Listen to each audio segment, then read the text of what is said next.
Hello, everyone. Oh wait, I'm sorry. I don't think I'm doing this right again. My bad.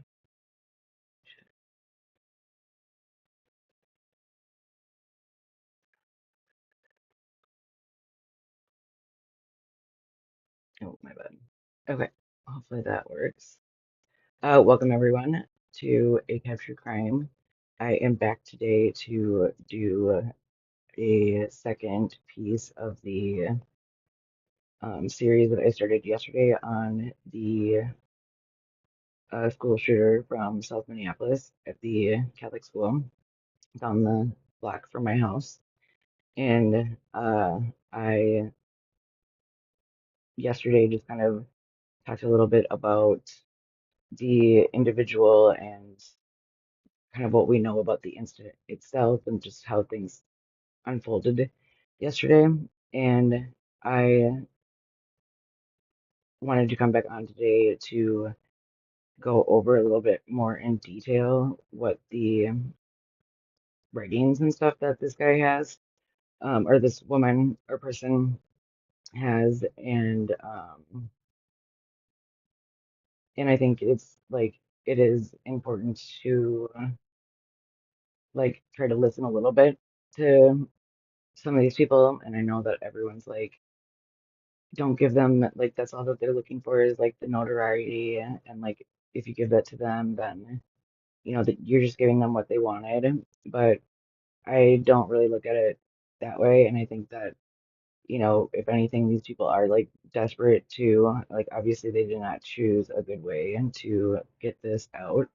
But for whatever like dysfunctional reason, they weren't able to figure out a better way to like figure out their, I guess, problems than doing it in this horrible way. And I don't think that that all rests solely on an individual's like shoulders. Like, I think you really do have to start looking at some of these like systemic environment and surroundings that create people that feel like they're not heard and that they go, I guess, unseen for too long. Obviously, from what they're saying, it feels like too long.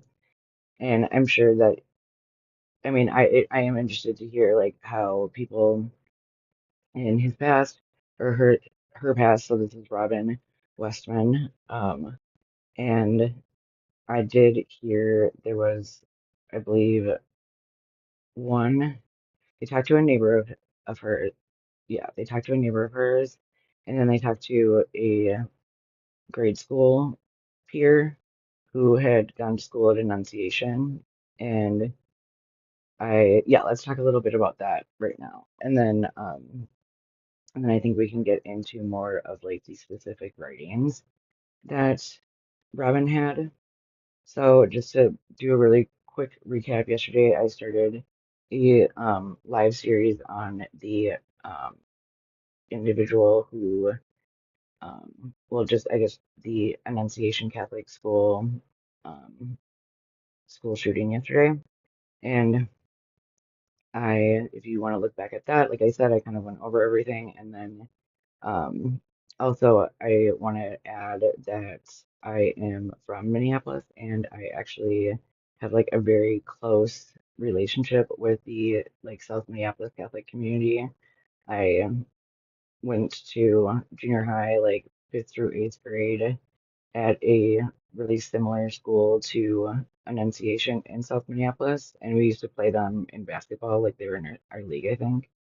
And also like the high school that I went to, which is like also a Catholic high school. It's called Holy Angels in Richfield, Minnesota, and it's a private Catholic school, and the feeder schools that like feed into the like Holy Angels, Annunciation is one of them, and so was my school, my grade school, and whatever. So I definitely grew up in the Catholic faith in South Minneapolis, and I feel like, you know, it has been kind of shocking. And I didn't get much sleep last night because I was just thinking about it so much. And like a lot of the people that our parents are my age, and I like know some people who are sending their kids there that I went to high school with, or their families like were involved in our like church community.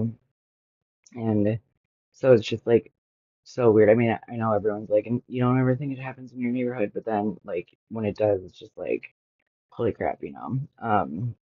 And then you do kind of really, I feel like, want to do something. And I can't even imagine being one of the parents. Like, I was watching some of the videos of like parents picking up the kids yesterday, and like some of the parents just look pissed. And like, I would be too. I mean, there's different ways to deal with emotions, and like, you know, you can be in shock and like, you can obviously be like super sad about what's happening and like feel frustrated. And I think anger is like also an appropriate emotion to feel like when you feel like it's just never gonna work for you, I guess. And getting so discouraged that you um end up doing like yeah, weird stuff like this. But I don't but that's why it's important to talk about your emotions and to like express them so you don't end up like doing things like this person. And I do think it also should be said that again, you know, identify as a recovering Catholic, and my like whole family is Catholic, and I actually know like one of the reverends, like the priest that they interviewed yesterday, um, and I can just like totally imagine what that church looked like. Anyways, um, what was I gonna say? Sorry. Um, yeah, no, it's just super crazy. I think that's all I was gonna say. And it's just so crazy that it's close to home. And it's like my peers, like they had the vigil for the incident yesterday was taking place at my high school, like at 7 p.m., like the main vigil for this. So, it definitely really is super close to home, and it is really tragic. And I do feel like I have like enough experience in the Catholic faith to discuss my own opinion on it. And also, I am from Minneapolis, like I just said.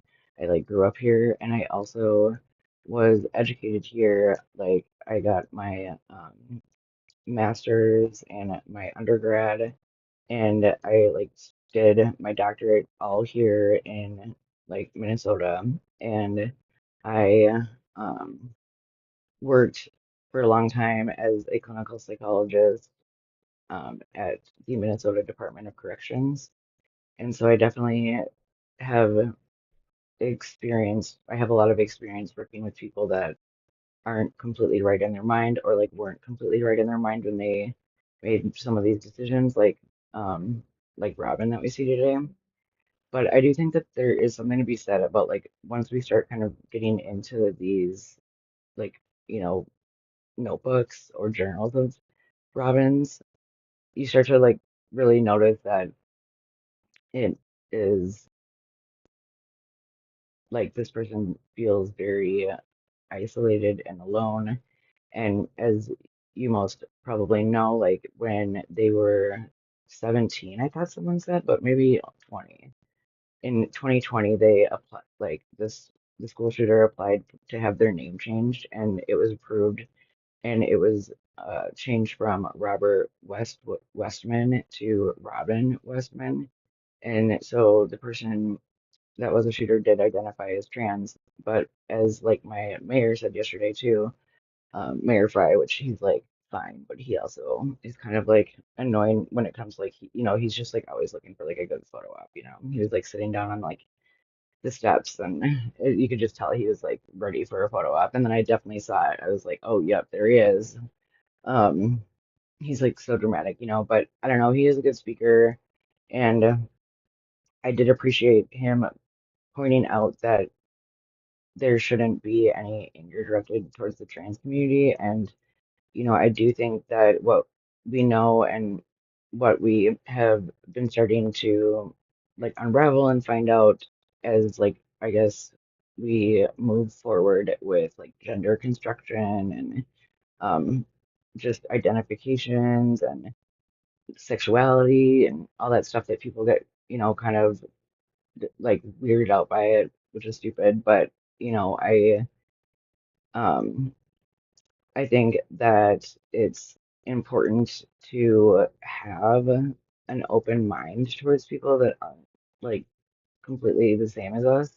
So if you have someone in your like grade school that's acting pretty weird and like he has like outbursts and like says goofy weird shit, like maybe you should still like try to be nice to him and like talk to him about what's going on, or I don't know, like I just know how children are and like even just how people are, and people can be so like judgmental and like I feel like the Catholic Church should really like hopefully I guess take a little bit of not like control but like a little bit of the I feel like part of the reason, I'm not trying to victim blame here, but it is not an environment where people that are LGBTQ plus can like really thrive in and not feel like they're like an outcast and that everything is like wrong with them.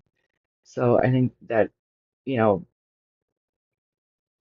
just is like a significant factor when you think about the fact that this person was Catholic and like went to a Catholic school, and it sounds like his mother like also worked at Annunciation. So to me, that like means they're probably really like the family's probably really involved in Annunciation. And so yeah, sorry, I digress. But I think today I am going to um probably spend I'm thinking like 60 minutes or like 90 minutes on reviewing some of the information that I've been coming up with and finding out about the incident yesterday and about this uh shooter's like I guess thought processes.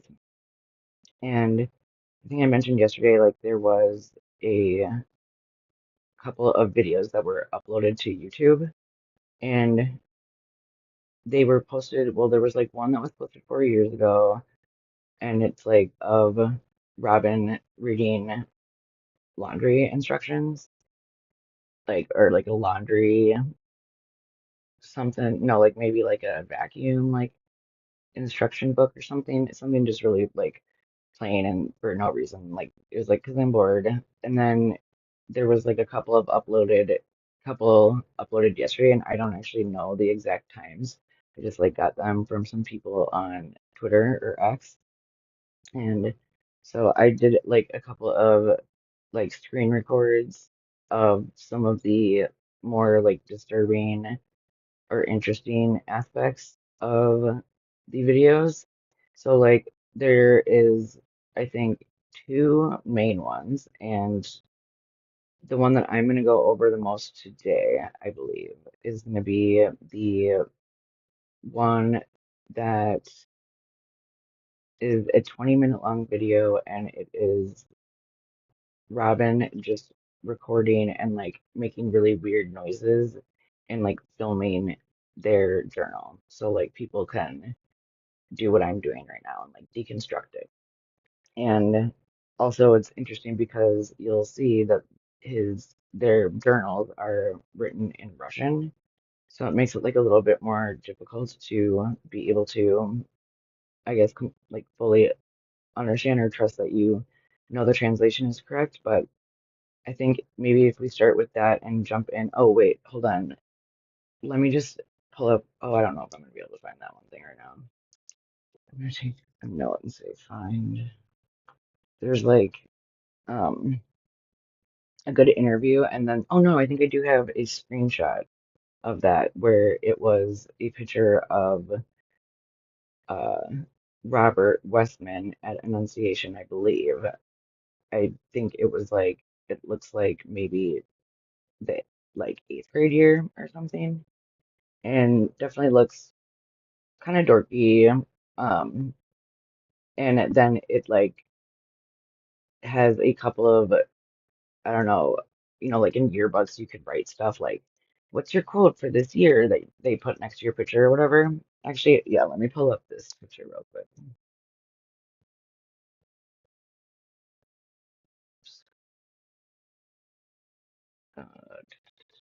All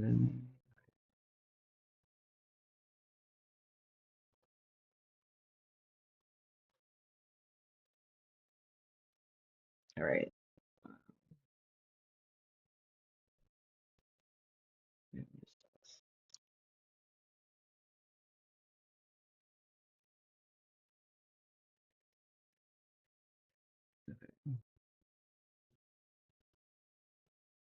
Did I screen record? Oh wait, did I? No, my bad, views. Okay, hold on.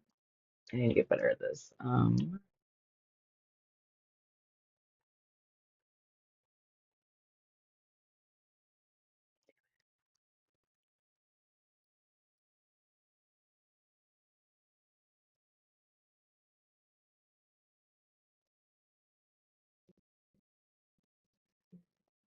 Oh, okay, wait. Okay, here I found one interview of the neighbor. Okay, so that's something that I'll just update real quick. So they ended up saying that there was four uh um what is it called when you get a search warrant? Like there was four search warrants that were put out like to start looking into this crime. And there was one for the church, and I think that was just like covering basic bases. They were saying I heard on whatever. It's not normal, but and then like three more locations. And so there was a location over in South Minneapolis that I'm assuming is his childhood home or like where his family lives or his parents. And that is like right over in a little pocket that's pretty nice, just within a mile of um Annunciation. So, and uh yeah, and then also there was another apartment that apparently was her Robin's apartment alone in Richfield. And I think there's some videos of them clearing out some boxes like with some other um like firearms. And that looked like it was just, right by Holy Angels, which is like, my high school, it's only about, I'd say, okay, it's on 66 and this is on 54th. So it's, yeah, it's like about a mile away from my high school or whatever. But so, I mean, it sounds like she wasn't living far from her parents. And I'm interested also, like, what jobs she might have had or if there's any people from that. But they did interview their neighbors, so I'll play that real quick. Mhm.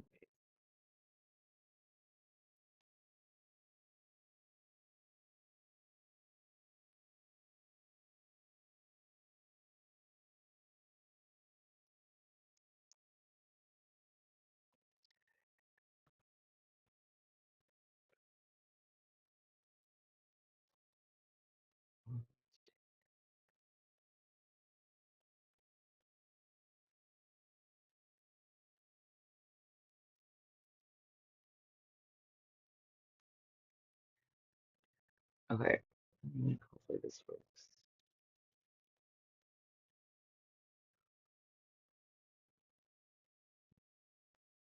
I'm hoping that it'll get easier as time goes on. Okay. Oh,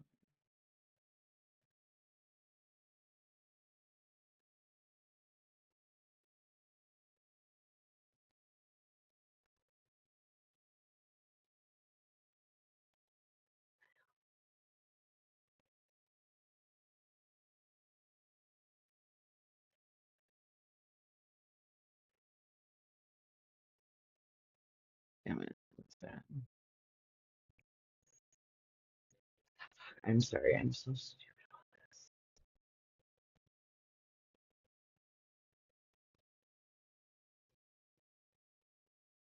Okay. What the hell, you guys?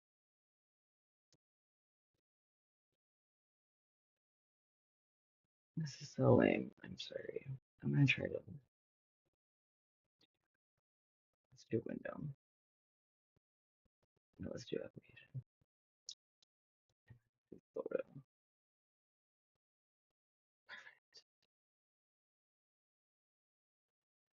Okay, hopefully that works. Okay, cool. And then, my bad, you guys.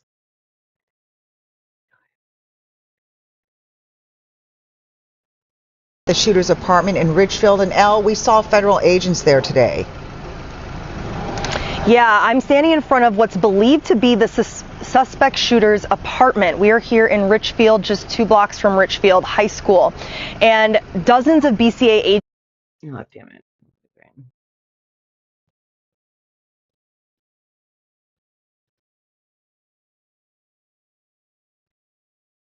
The shooter's apartment in Ridgefield, and we saw federal agents there today. Yeah, I'm standing in front of what's believed to be the suspect shooter's apartment. We are here in Richfield, just 2 blocks from Richfield High School. And dozens of BCA agents were here for about 3 hours combing through this person's apartment, collecting evidence. And take a look at the moment this evidence was brought out for the first time. A large cardboard box you can briefly see. The shooter's apartment in Ridgefield, and we saw federal agents there today. Yeah, I'm standing in front of what's believed to be the suspect shooter's apartment. We are here in Richfield, just 2 blocks from Richfield High School. And dozens of BCA agents were here for about 3 hours combing through this person's apartment, collecting evidence. And take a look at the moment this evidence was brought out for the first time. A large cardboard box, you can briefly see it. There is a rifle very clearly sticking out from that box, as well as a large magazine clip of ammo. So we do know that weapons were contained inside this suspected shooter's apartment here today in Richfield, and the BCA will be looking into this and investigating it further, and they took it away from this scene here. But we spoke to dozens of residents as well that live in this apartment complex, who were just shocked to learn that one of their neighbors is responsible for acting out such an evil act today. And we spoke to one person. This was the only person who had a brief interaction with the suspected gunman. One time I saw him like downstairs, but he seemed really serious about something, so I'm not really sure. It's just something that I didn't really pay attention much, so it's really scary to know that the suspected was here, without me knowing, It's just something that, nobody would know and nobody would suspect or anything. So while this person's interaction with the suspected shooter was brief, they could tell that this person was very serious, but it was nothing that struck a chord or made them question anything or overly cautious of this person. So that's why everyone in this building is really shocked to hear of what happened. The BCA has cleared the scene now. Residents are out here walking their dogs. We just saw a couple residents walk by doing that, trying to get back to normal, but it's clearly going to be a while until they can really let that settle in, and there is no normal here anymore. Definitely. All right, Elle. Thank you. Okay, so what's the gossip? All right, and then okay, here is the picture. Oh my God. Okay, stop.